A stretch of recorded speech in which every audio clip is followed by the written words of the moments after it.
Чечен жоокерлеринин өз желектерин Украинанын аскер бөлүктөрүнүн бирине орноткон видеосу социалдык тармактарда тарады. Добрый день, уважаемые жители города Мариуполя. Насколько возможно, мы сегодня будем информировать вас о текущей ситуации, которая складывается в нашем городе Мариуполе. Начну с того, что мы с вами уже вторые сутки живем, к сожалению, во время войны, которую объявила нам Российская Федерация, которая решила нас освободить и сегодня разрушает наши мирные дома.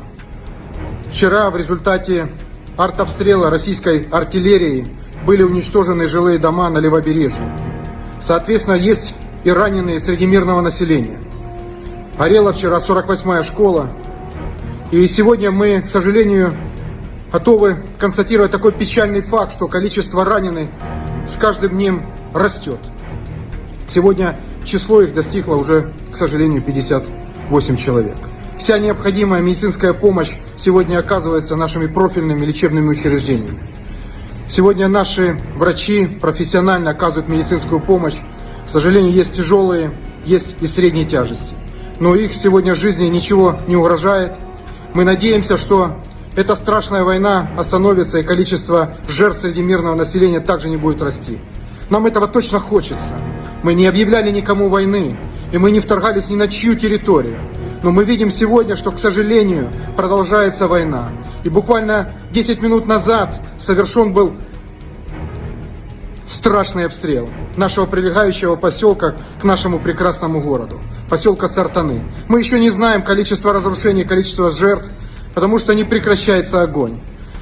Сегодня, насколько это возможно, работают эффективно, точно я могу сказать, коммунальные предприятия. Мы контролируем ситуацию, опять же повторюсь, насколько это возможно. С точки зрения воды, с точки зрения электроснабжения и с точки зрения теплоснабжения. Но мы знаем, что регулярно идут обстрелы наших электроподстанций, которые отрезают нас от электричества. Частично от электричества отрезан Левобережный район и Кальмиусский район. Мы ждем прекращения огня, режима тишины, чтобы восстановить электроснабжение. Но, к сожалению, нам это сегодня не дают сделать. Во время артобстрелов мы, конечно же, приостанавливаем работу транспорта. Но ближе к вечеру она будет восстановлена, чтобы рабочие смены двух предприятий, комбината Азовстали, комбината Ильича, смогли доставить себя домой. Сегодня, насколько возможно, мы координируем сегодня работу всех служб и работаем над тем, чтобы помочь нашим вооруженным силам Украины. С их стороны хочу вас заверить о том, что моральный дух сегодня наших воинов, вооруженных сил Украины, Национальной гвардии, всех тех, кто сегодня защищает рубежи нашей Родины, защищает город Мариуполь, достаточно высок. Сегодня они готовы сражаться, потому что они находятся на своей родной земле. Они не вторгались ни на чью другую землю. Мы у себя дома. И это их слова. И я абсолютно их поддерживаю. И хочу сказать спасибо нашим дорогим и уважаемым героям, которые защищают сегодня наш прекрасный Мариуполь. Мы будем делать все возможное, чтобы поддержать сегодня нашу армию. Я хочу также сказать слова благодарности всем тем мариупольцам, которые сегодня идут в состав территориальной обороны. Количество таких людей с каждым днем растет. Это говорит о том, что мы сегодня с вами готовы защищать наш родной Мариуполь. Мы точно вместе будем до конца. Потому что с нами правда, с нами Бог и с нами будет победа.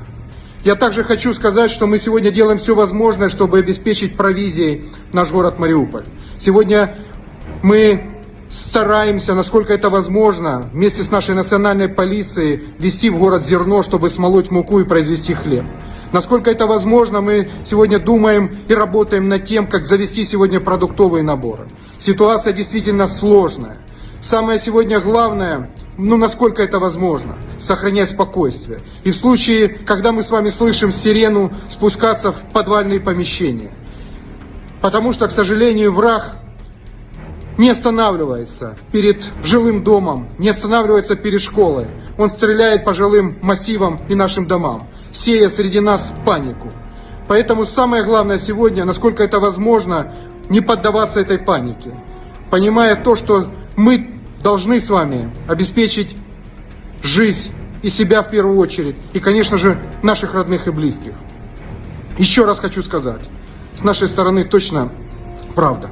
С нашей стороны и с нами всегда был Бог.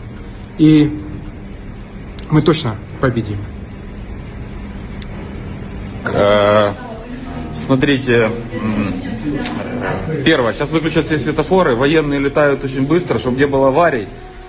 Движение запрещаем, максимум все увидят, услышат, звоните друзьям, сидим дома, не перемещаемся, машины прячем, возможно будут заход техники, поэтому наши летают быстро, чужие летают, ищем ДРГ, пожалуйста, прямо сейчас зашли все домой, бросили свои дела, военное положение, то есть не дай бог сейчас аварии, не стоит этого, военные плохо водят, очень быстро летают, у них военные задания, пожалуйста, сидим дома, аккуратно, поехали.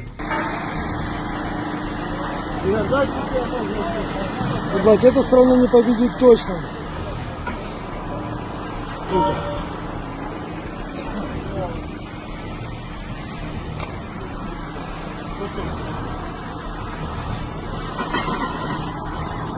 Орусиянын президенти Владимир Путиндин басма сөз катчысы Дмитрий Песков Украинанын бийлиги жаңжалды жөнгө салуу үчүн сүйлөшүүдөн баш тартканын билдирди.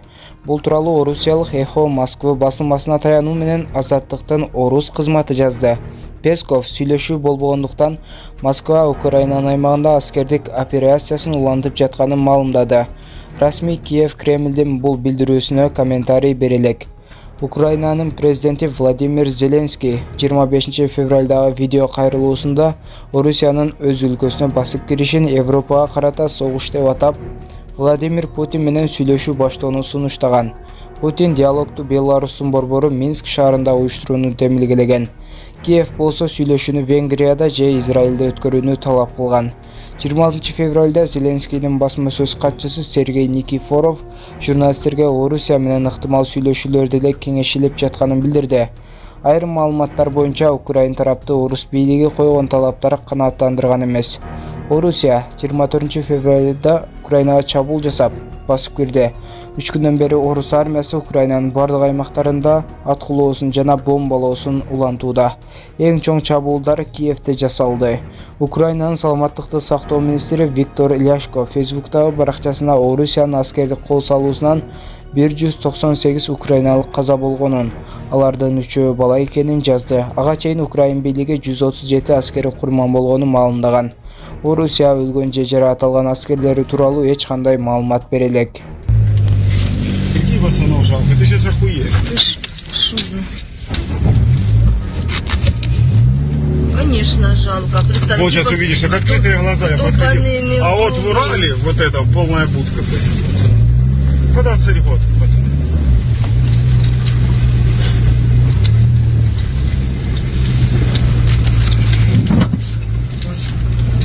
Что это было? Ну, видишь, лежит. А он второй. Чтоб ты понимала.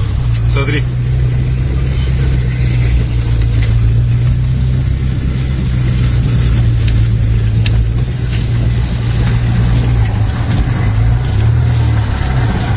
Машины до сих пор работают, да? Да люди, блядь, ну прикинь, ну кто-то съебался, кто нет. Видишь, где все едет? Там снарядом куча лежит, ну там пизда, короче. Це джип якийсь розбив. Це люди, наверное, їхали. Це ж, наверное, мені казав, що... Вояки. Это вояки все, Лен. Без номеров. Бачь, все без А, номеров. це російські.